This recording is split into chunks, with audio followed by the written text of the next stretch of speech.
So good morning, the time is 9:01 and we are going to kick off our coffee talk webinar, Percolating Municipal Funding Strategies and what it takes to apply and win and administer grants.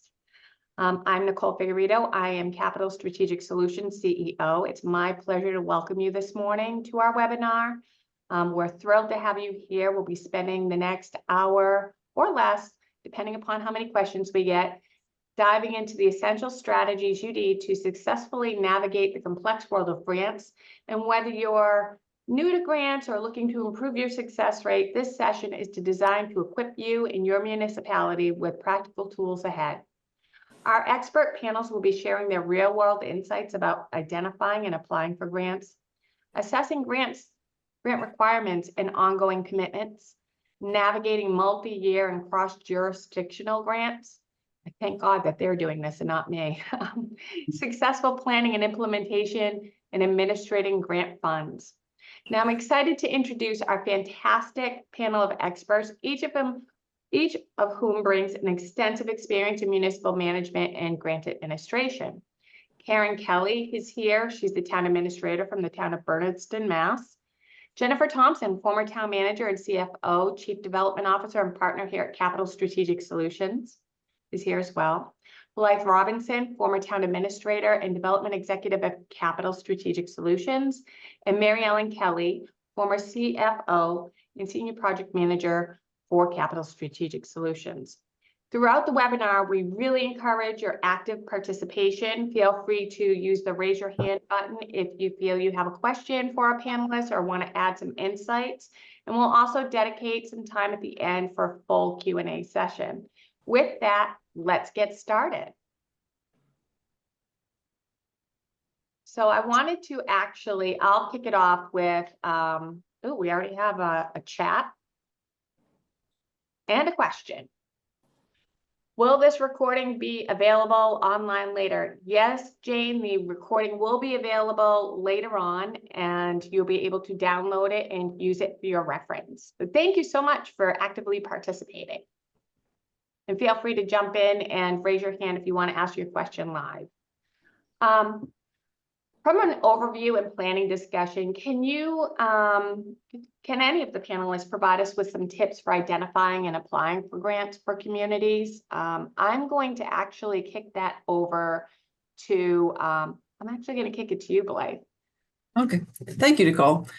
So in all the years I've worked in local government, I have often heard elected officials say, gee, I know there's a lot of grants out there. What are we doing about that? Or I heard the town, 2 towns over just got this grant. Why didn't we?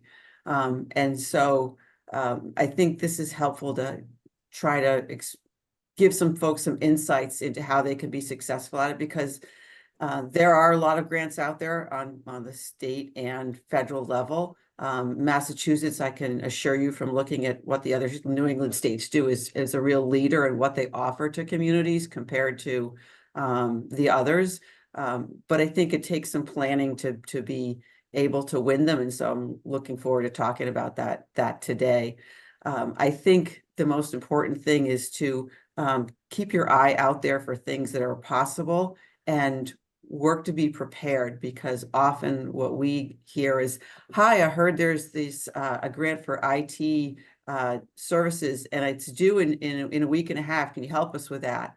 Right, Jen? And we'd love to, but what we've learned is it takes a little bit of planning and thought to be prepared. But once you are, there are real opportunities to improve the way you provide services or be able to do something that you weren't able to do before. For instance, body cameras are very, the thing that police departments are increasingly wanting to deploy.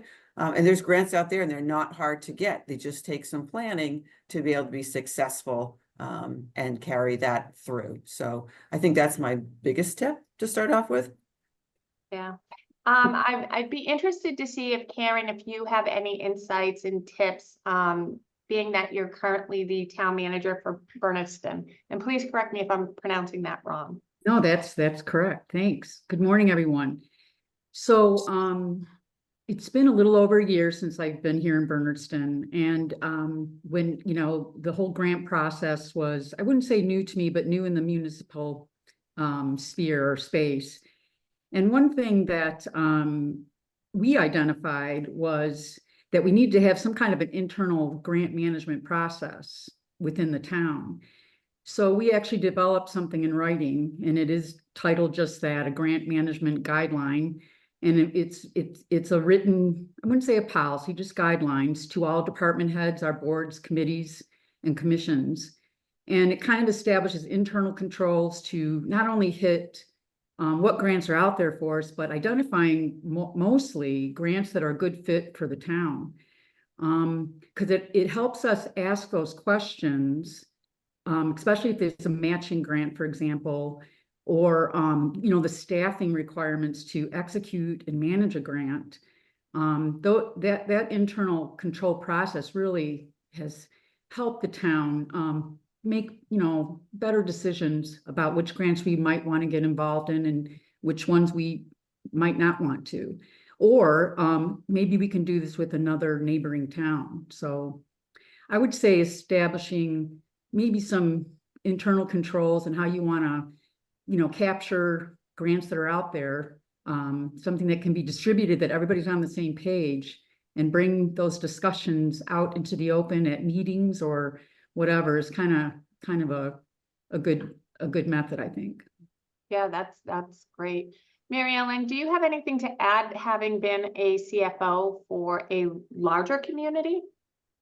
So I would agree with Karen, and her putting together a group or a policy that gives guidelines on how to apply for a grant is critical. It's critical for a small town, but it's also critical for a big town. And there are often times where departments are competing against each other for the same grant, really, without knowing it. And there's also, as Karen had said, a demand on the administrative staff, whether it be HR, if you're hiring, or accounting or procurement, where they have to be involved in the grant, either administration, reporting, or actively participating in the day-to-day management of the grant. So one example is if you have cross-jurisdictional grants, you have multiple communities that participate in the grant. One of those communities has to be the manager. They call it a fiscal agent. And so they have some responsibilities that are a little more onerous than the other participating jurisdictions, whether it be municipalities or regional entities.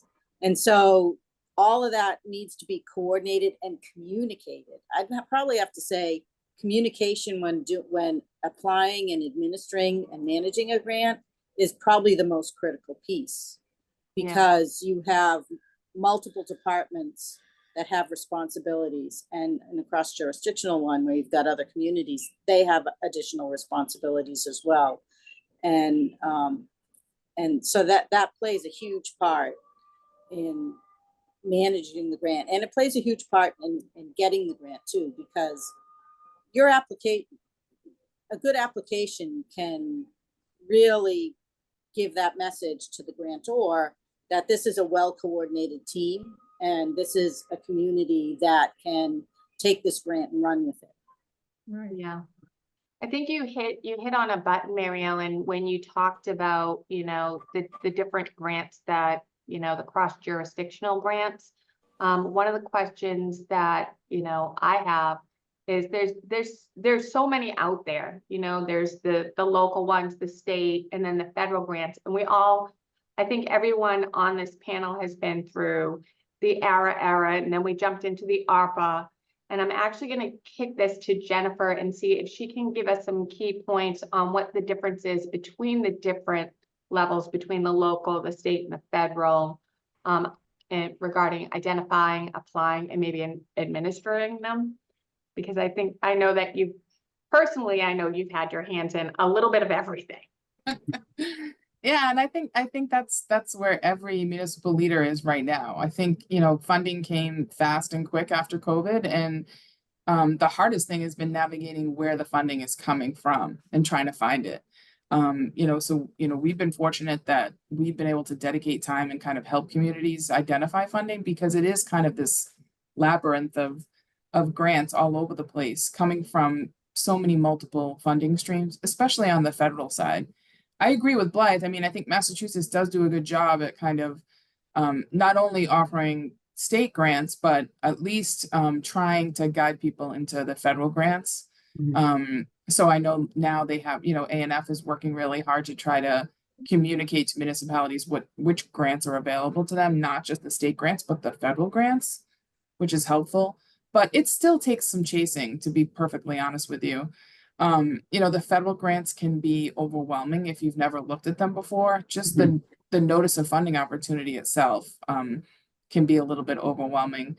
So, I mean, I would recommend that people kind of keep track of their, if you're in Massachusetts especially, I would recommend that you kind of make sure that your municipal leader is tied into INF and A&F and has some sense of the direct funds that are coming from the federal government, and then really try to get familiar as best you can with grants.gov, where the opportunities are published. The biggest thing I think is planning ahead of time, and Blythe kind of hit on this, especially if you're going after some of the, you know, the infrastructure or federal grants. A lot of times there's just a lot more documentation that you have to submit compared to a state or local grant.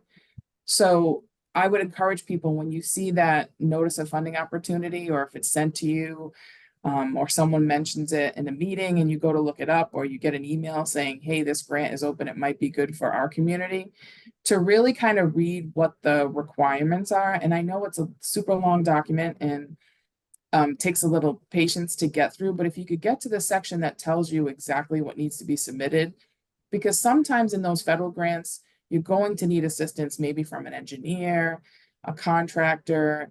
You know, if it's an energy grant, you're going to need someone with expertise in energy savings.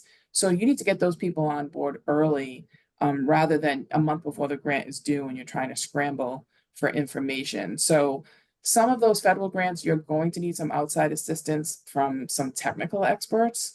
So I think it's important to read the notice of funding opportunity right up front and identify what type of assistance you're going to need if you want to apply.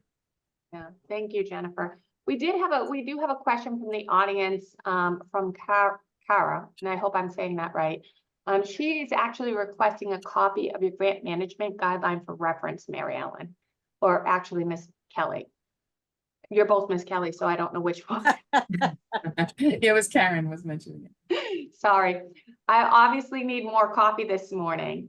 So I think that we've kind of touched on a lot of different interesting things, such as, you know, the ongoing impacts with certain types of grants and things like that. Jen, you mentioned that they may need some technical assistance from an engineering firm or something to that aspect. As far as the cross-jurisdictional grants, how do you get a partnership going, and what could be the pitfalls and the benefits of one of those? And I can jump in. I anyone. can maybe comment on that. Sure. Whoever And would I'll like follow to you, Karen. jump in. Okay, sorry about that. No, Well, it's all interactive. I'm excited to talk about this because we just applied with the town of Leiden for the FY25 efficiency and regionalization grant about sharing services. And I think last time when we huddled, you know, that was my question, like how, you know, I was curious as to how to approach the town of Leiden, you know what I'm saying? And here we've done it. And it was getting our select board on, you know, letting our select board know here in Bernardston that this was our idea. And actually it was our finance chair who had the idea. And then we went to the Leiden Select Board meeting and approached them about it, or kind of had some discussions too as well. And then both towns, we just kind of went back and forth because like Mary Ellen had said, you have to determine who's going to lead the grant and write and submit the grant. And so there was a lot of, you know, back and forth, all positive. And then we just submitted it on, I think, the night before it was due. last week, and Leiden's taken the lead, and there you go. So again, it was about just, approaching the idea with the neighboring town, having a conversation, maybe administrator to administrator at first to kind of get the feel. And then we elaborated to our select boards and went from there. Oh, by the way, socializing the grant within our internally with affected departments, hey, the finance chair, for example, internally getting buy-in, and then maybe, going to the other town. So, but it was very exciting, and we did it, and we're all very, very excited about it. So That's awesome. I think it's building on that. It's building relationships. It's getting to know your fellow town administrators near you, having coffee or lunch with them once in a while, and Yes. starting those conversations and learning what they're struggling with. It might be the same thing you're struggling with. Perfect examples when I was in Norfolk. We did we're not doing all we could in the area of public health, but two of our neighbors were doing more than we were. And so we applied, the three of us, for a regional health grant. And what we're offering, those communities are offering to their residents now, is just far and away better than it was going to be on our own. So it takes time, but building those relationships and getting to the point where you have the trust factors you mentioned, Karen, to say, let's do this together, can really pay off. right. And we submitted the grant collectively. It was both town administrators, coordinators, and our finance chair. And we actually met 3-4 times, and maybe 3 times, and put the application together, and then Leiden submitted it. So it was very collaborative, and again, a great experience. That's wonderful. I think it's important to kind of build on some of your like if you're a community that already has some shared services, or you're part of any sort of grouping with another community, to kind of build on those too. So for example, if you are part of the same water district, or part of the same regional school district, or you already share a town planner, or a town finance person, you kind of have those established relationships, and it makes more of a natural fit if you're looking to maybe do a grant together. So kind of depending on the area, if you're same fire district, or if your public safety already has a kind of a regional relationship, which, we're seeing more and more in Massachusetts, which is great, because for a long time we didn't see that. And now I think communities are starting to embrace the sharing of services. So I think that, building on those kind of links that are already there is helpful as well. Like regional 911 services. Yes, exactly. We from our history, Jen and I can tell you that is very financially beneficial to communities who are willing to make that change. The state wants to see it happen, and the grants are fabulous. But it takes it takes building those relationships and planning. I agree.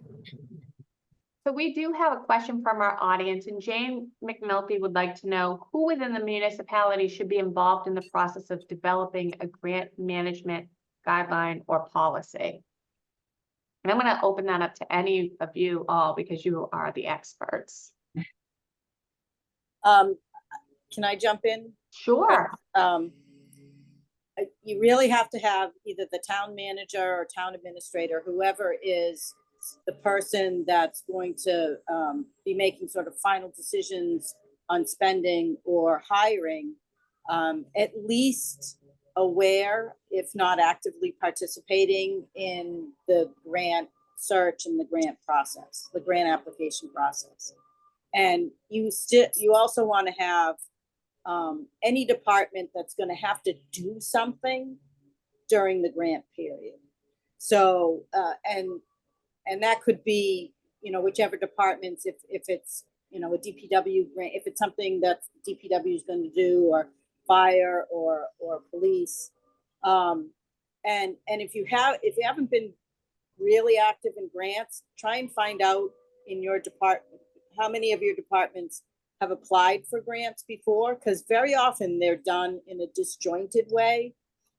And like Blythe said, police departments apply for grants all the time, and they very often do it in-house. And they usually have a police officer who's kind of good at this stuff.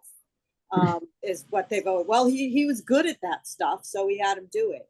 And you know, they're locked into federal opportunities. They're on that email list. They're, you know, logged into the web portal for reporting, etc. So you kind of want to check with your department heads and see what they're applying for, because you may not be aware of everything that they're applying for. And then I would get accounting and procurement involved. Accounting, this may seem like it shouldn't happen, but accounting isn't always the whip cracker. Accounting can get you started on the grant and facilitate your grant reporting by knowing up front what it is you're applying for, because then they can advise you on budget and where to put different pockets of money or buckets of money. And they can also start setting up in preparation an accounting plan, because if they code all of this stuff that's going to come in correctly, reporting and administrating on the other end is going to be 100% easier. I have a follow-up question from Mary Ellen. Just because, well, first of all, hi Jane, because it's great to see Jane on here, because I know her, and she does a lot of great grant work. But Mary Ellen, Jane works for a large city, which I think you can relate to. So that form of government obviously is a little bit different than some of the towns that we assist. And what would, you know, I think that for you, it's very relatable in terms, there's a lot of commonalities in terms of the structure. Who in a large city like that do you think should take the lead? I mean, in my mind, I feel like the CFO's office kind of, you know, always has to sign off on the grants, always has to have the fiscal control. So are they the ones that you think should kind of be leading the charge on setting up that kind of grant guidelines or policy? Yeah, because and they're used to writing financial policies, so that kind of detail is helpful in a grant application. A lot of times a department will, as Blythe and Jen, you've both talked about, will go into this sort of jump in feet first instead of looking at it, you know, from a different level before they even apply. So that now they're sort of halfway through this grant application process, and they've hit these roadblocks, and it can get very frustrating because they don't know what's coming down the road. That's why it's like, you've got to talk to your departments, especially in a big community, because you have large police departments, large fire departments also have grants. DPW has huge numbers of grants. Economic development has a huge number of grants. Some of these are federal, some of these are local, some of these are public-private. And you may have experts within your own community that already are applying for certain types of grants that are sort of expert at that level. So police and fire are very often federal experts. There's usually somebody in that department, whether it be, you know, an administrative assistant who's doing the reporting, or in the fire department, a deputy chief who's taken this on as a hobby, and has become very good at applying for federal level and local level grants. You're right about Massachusetts being really good about making state money available in the form of grants and making it really easy to do that. The DLS grants, Divisional Local Services, are like, you know, it's like multiple choice. You just fill it in and send it off, and next thing you know, you have access to the money, which is probably why the money goes so quickly. Right. But in a big community, again, you're going to get disjointed, and you probably, some larger communities, some of the big cities have their own federal grant management department, whether it be under the CFO or under an assistant to the, you know, a deputy mayor or something like that. And they manage it at a centralized level, simply because that makes more sense, and it's way more efficient than having individual departments kind of do their own thing. Right. And if I can build on that, it also helps if CFO is involved to understand what kind of matches can be required, because most often those are required these days. And where's that going to come from? but also if it's a grant, like say a safer grant for fire departments to add staff that they desperately need, the fire department can easily see how that manning is important and why they need it, but at the end of that grant, the town or the city is fully responsible for those costs, and that has to be planned for. So, that strategy has to be worked out with folks who are going to have to figure that out when the federal dollars stop. So except there's great opportunities as long as they're thought through. And the other thing I would add is developing relationships with your elected officials at different levels, your state reps, senators, your congressmen, whatever. They can make a difference to landing some of those grants and supporting them. I'm in the community I'm supporting right now. They've, besides with CARES and ARPA money, but besides what else they've done, they brought in $46 million in the last 5 years. And part of it was developing those relationships and not being afraid to make an ask to make something become a reality. And so it's hard to find time for those when you're already busy keeping all the other plates spinning in the air. But they can pay off, maybe not for the first grant you hear about, but maybe one later on. So. Great point, Blythe. Great point. Well, Jane has another question, and she wanted to know, what advice would you give for a municipality that is trying to capture administrative costs as much as possible through the grants? So that I'm going to kick that to anyone on the panel that wants to respond to Jane.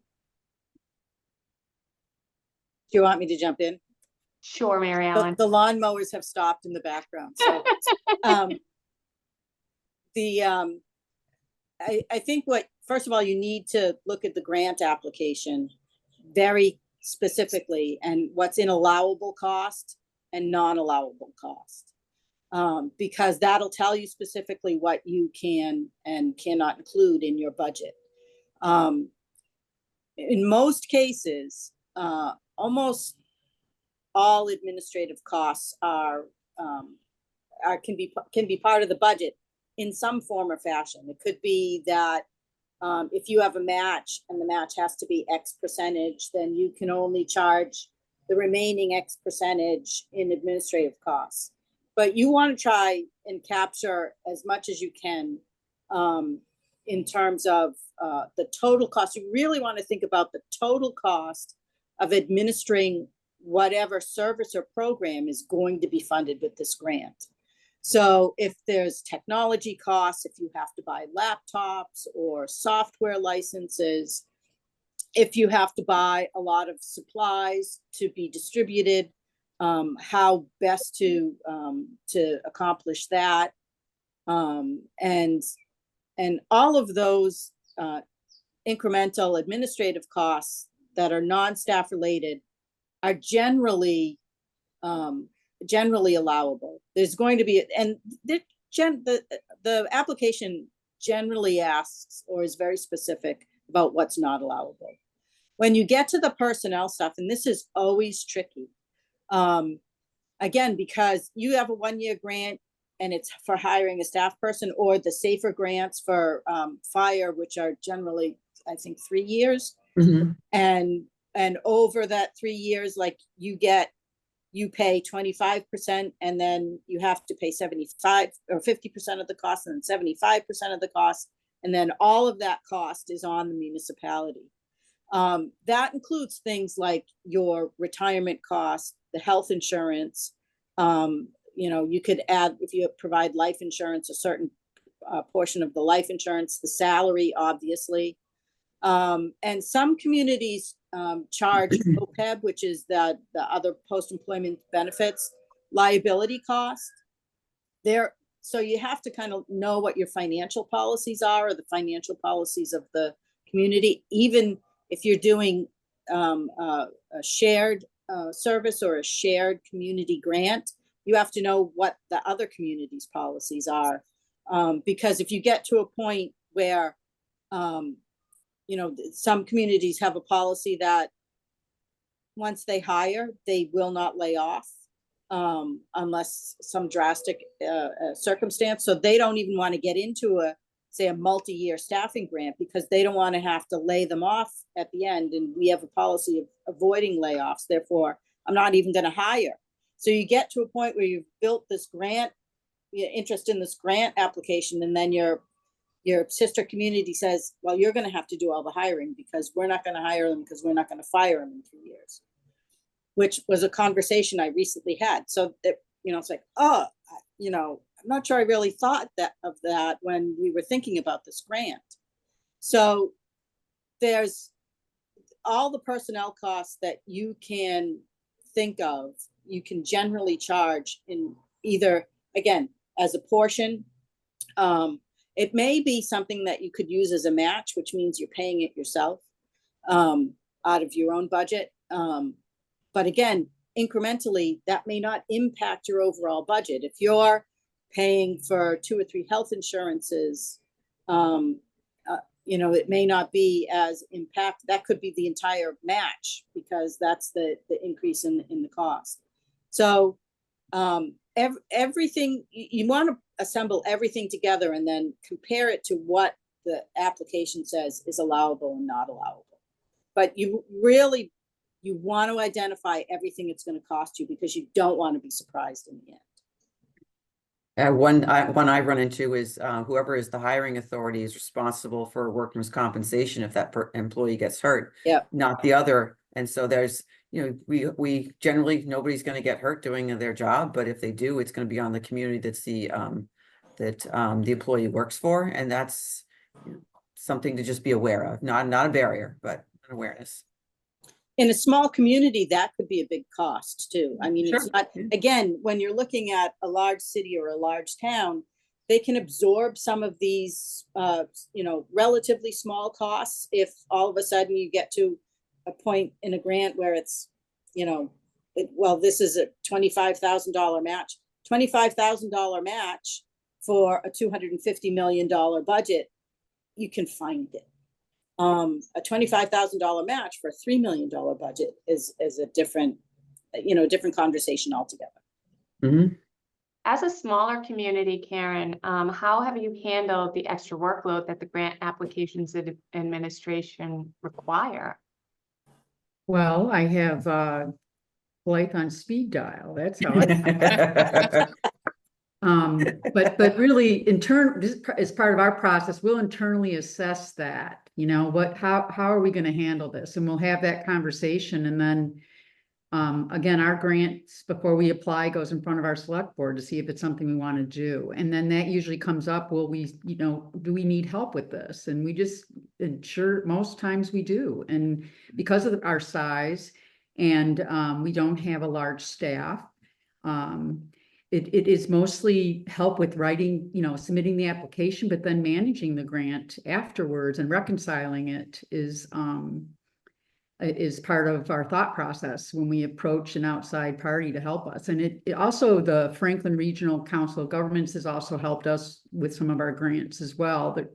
But yeah, we definitely are not shy about reaching out, like I said, to Blythe or, for help. Yeah, we've found even the larger cities need assistance from time to time. I know Jennifer is working with the city of Brockton on a number of grants, and we've been assisting the city of Lynn as well with their ARPA funding. So it's very interesting to see how each different municipality and organization manages those costs and manages that extra workload. I mean, as we all know, there's a large shortage of municipal workers, and especially workers that are familiar with all of the state and federal loopholes and the grants that are available to them. So I'm grateful to have the team that we have put together to offer that assistance to those communities. So we've touched on a lot of great points. And I wanted to just ask the audience if they had any more questions for our panelists, or if there's any more tidbits that our panelists could share and maybe open the conversation up a little bit more. Anyone? Can I just make a comment on subrogation? Because it can be a thorn. So subrogation means that you cannot substitute a grant for something you're paying for currently. So if I have, say, for example, a jail diversion program already, and I want to get a grant, I cannot get a grant and then shift all my jail diversion programming money over to the grant and then take my town money or city money and use it for something else. So grants are meant to supplement, not supplant all of this, whatever you're going to plan to do. So you always have to be careful that when you're building your budget, that you're building it and you're not going to substitute this money for something you're currently paying for. You have to be very careful of that because the grantors are very picky about that. Yes. Good point, Agreed. Mary Ellen. We do have a question from Cara in the audience. She's asking if it's possible for a smaller municipality to handle the application process in-house. The town that she works for has minimal staff. So I think that, you know, any one of you could speak to this. I'd be happy to, and I think Bernardston is a great example. Yes, you can. I think smaller communities shouldn't be shy about jumping in because you don't need a full-time grants person to do these sorts of things. You know, start off with a smaller, easier grant and reach out to say one of us. I've found that it actually doesn't take a lot of extra time. It's just the time that Karen and her staff don't necessarily have because they've got other things on their plate. It doesn't have to be expensive. And it can really make an impactful difference to a community to be able to reach out for a couple hours of assistance to make sure you're on the right track and build your own expertise. I'm absolutely thrilled that, you know, Karen is feeling confident about applying for grants on her own because now she's got the tools to do it that, you know, maybe that she didn't have before. So I'd say that it is definitely possible, just trying to pull together the folks that Mary Ellen talked about to help you make a good decision is very valuable. And I think I hear a lot, well, gee, we ought to get a full-time grants person on our staff. That's the way we're going to be able to do this. And I'd say that might be the absolutely right choice for some communities, but that takes a lot of thought. I mean, being a town manager or administrator, it's a really tough decision with limited budgets to decide you're going to add a person to your staff for all the costs that we've already talked about. And sometimes being able to call, you know, an outside group to help you just, you know, spend a little bit of money to go after what you want to accomplish is a much better use of your limited dollars than you know, the salary and benefits that go along with a person. So I would think about that.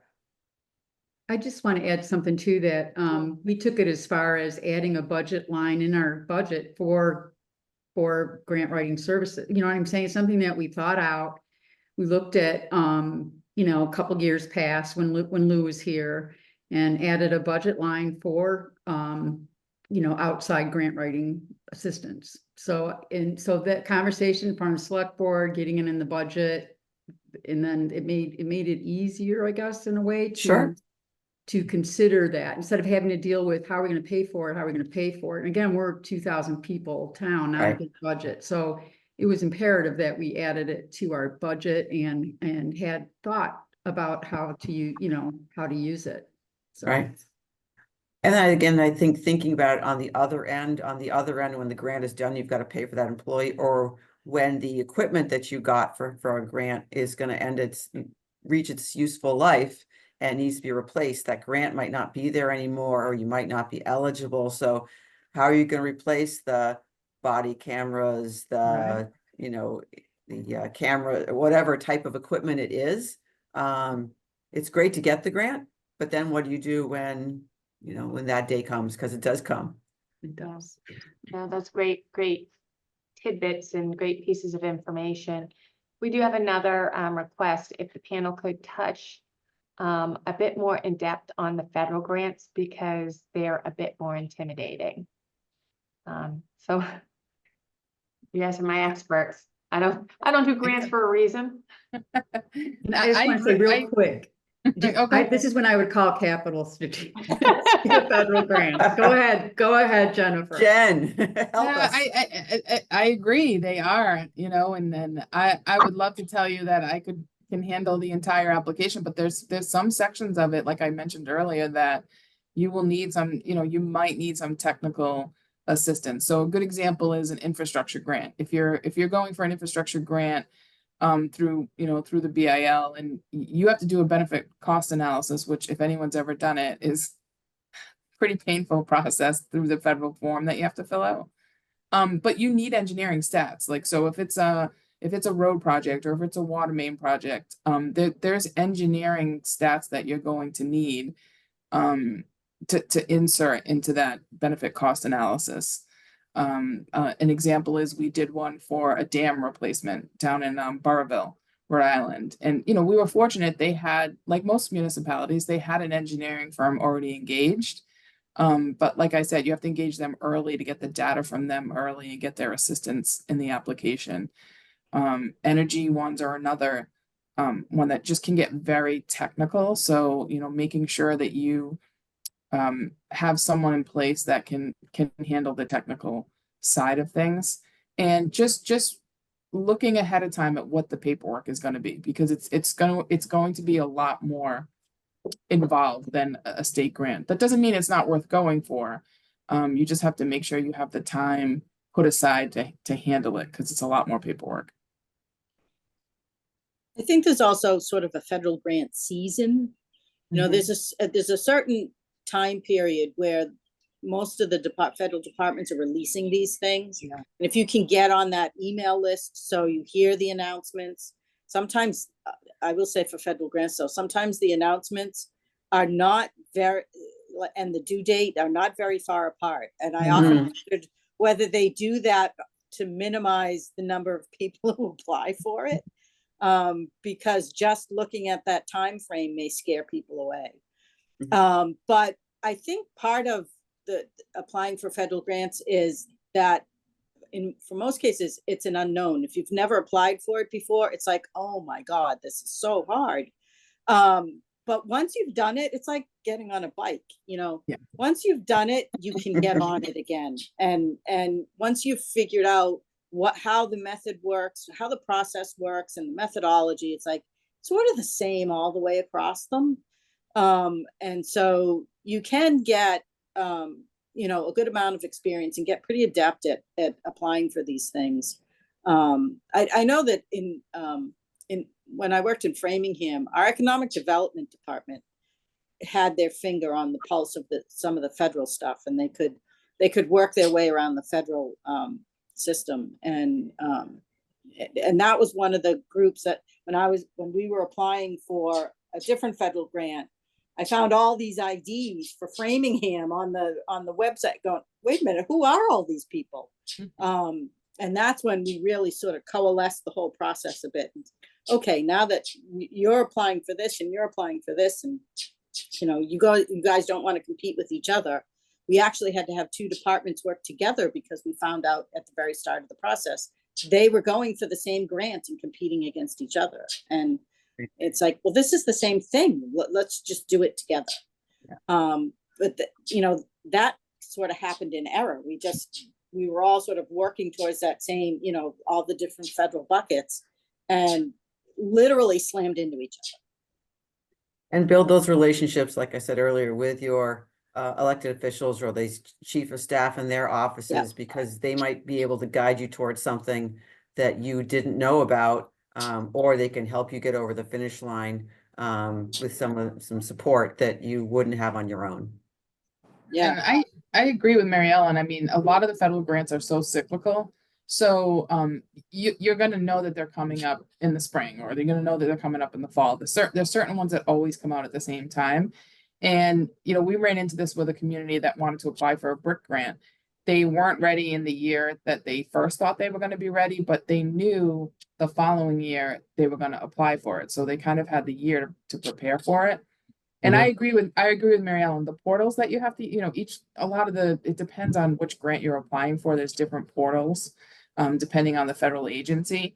Once you do it, it's less intimidating, but if you're doing it for the first time and you're doing it on your own as a municipality, I would say get in there ahead of time and look at the webinars that they post. There's Yep. actually some decent, Yeah, like all the federal agencies now have YouTube channels that will show you the portal kind of step by step, which I need to see it. I'm a visual person, so I find that helpful rather than just reading it off of the notice of funding opportunity. I like to be able to watch someone kind of walk me through it. So do that ahead of time. And then when you get in to enter in your information, it's a little less intimidating, I think. yeah. FEMA is really, the FEMA YouTube Yeah. channel is really good. It is. They had YouTube stuff for ARPA money early on. That was incredibly helpful. I like the YouTube. Yeah, I have to I see like it. I using have to see YouTube. the screens. Yeah.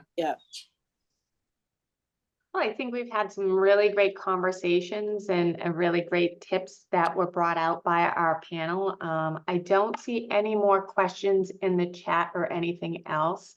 I would say to our audience members and those who have not subscribed to our e-newsletters, we do blast out grant funding opportunities. So if you go on to our website, capital-strategic-solutions.com, you sign up for the newsletter. We actually blast out every opportunity that we come across and share those, even if you're not working with us, just so that they're on your radar because it may help your community. And that's what we're all about, is building stronger communities.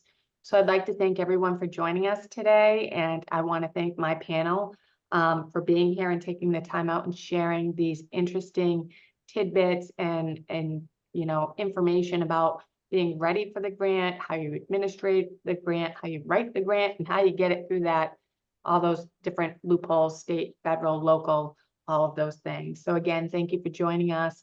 And with that, we're at 9:48. I'm going to let you all go about 10 minutes early because I know that we all have a ton of work on our plates and we have grants to apply for.